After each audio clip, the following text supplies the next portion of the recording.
চলো আজ আমি তোমাদের একটা জায়গায় নিয়ে যাই। হয়তো জায়গাটা অনেকের কাছে পরিচিত, আবার অনেকের কাছে নাও হতে পারে। স্কুল লাইফ থেকে আমাদের 4 ইডিয়টসের একটা গ্রুপ ছিল, 4 জন মেম্বার, ভীষণ ভালো বন্ডিং।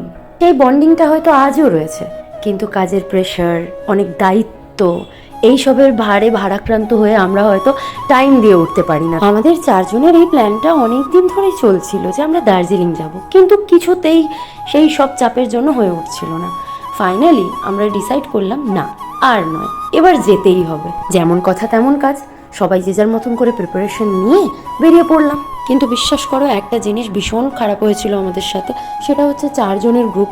4 জন গ্রুপের মধ্যে আমাদের একজন ফ্রেন্ড মিসিং ছিল, যদিও ওর কিছু প্রবলেমের জন্য ও লাস্ট মুহূর্তে আসতে পারেনি। গোটা জার্নিটা আমরা ওকে মিস করেছিলাম, যদিও ভিডিও কলে ছিল, ও মিস করেছিলাম, তাও ওর জায়গাটা তো খালিই ছিল, তাই না? যাই হোক, আমরা উই ক্যান আন্ডারস্ট্যান্ড যে ওর সমস্যা হয়েছিল, যার জন্য আসতে পারিনি, না হলে ও না আসার মতন মেয়ে নয়। তো যাই হোক, আমরা গার্লস ট্রিপ ভীষণ এনজয় করছিলাম। দেখতেই পাচ্ছ আমরা ট্রেনে বক বক বক বক করতে করতে, মানে লিটারালি ইট ওয়াজ অ্যামেজিং।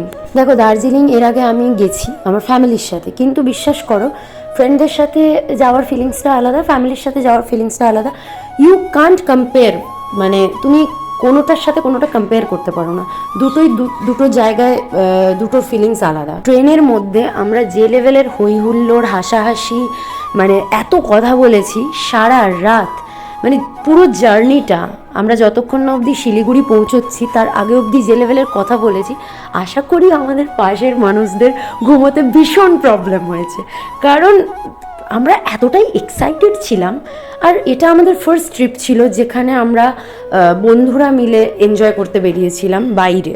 তো অবশ্যই এক্সাইটমেন্ট তো থাকবেই, তাই না? আমার বন্ধুরা আজকে ভীষণ খুশি হবে, মানে তারা আমাকে লিটারালি পাগল করে দিয়েছিল, সাত্বিকা প্লিজ ভিডিওটা এবার কর, ভিডিওটা এবার আপলোড কর, তোর ভ্লগটা কি আর আসবে না? মানে তুই এত কাজ করছিস, আমরাও কাজ করছি, তোর ওই ভ্লগটা কবে আসবে? মানে আমরা কবে নভেম্বরে ঘুরতে গেছি, তুই কেন ভ্লগটা আনছিস না? তো যেহেতু আমি ব্লগ বানাই, সেহেতু এক্সপেকটেশন তো থাকবেই ওদের আমার প্রতি, তো এটাতে কোনো ভুল কিছু নেই।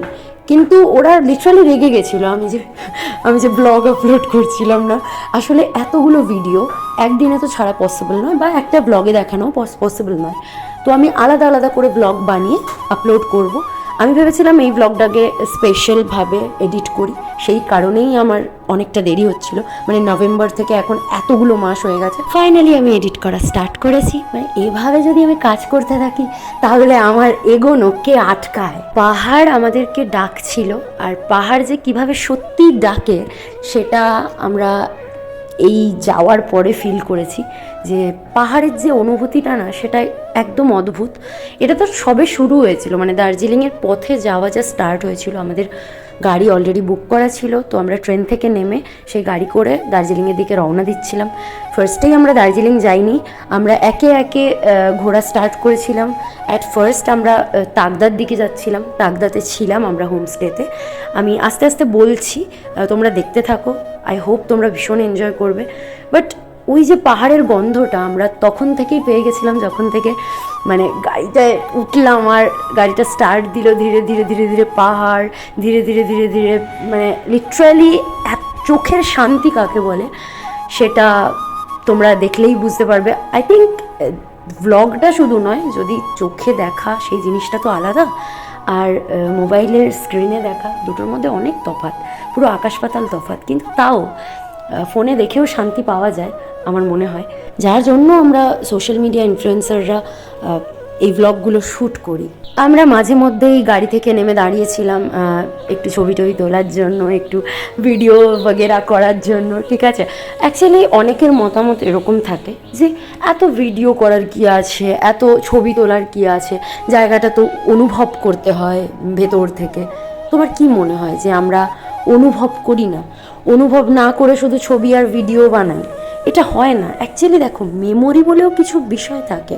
আমি জানি যে শুধু মোবাইল নিয়ে ঘাঁটা, শুধু মোবাইল নিয়ে শ্যুট করা সেটা ঠিক না, জায়গাটা উপভোগ করাটাও দরকার।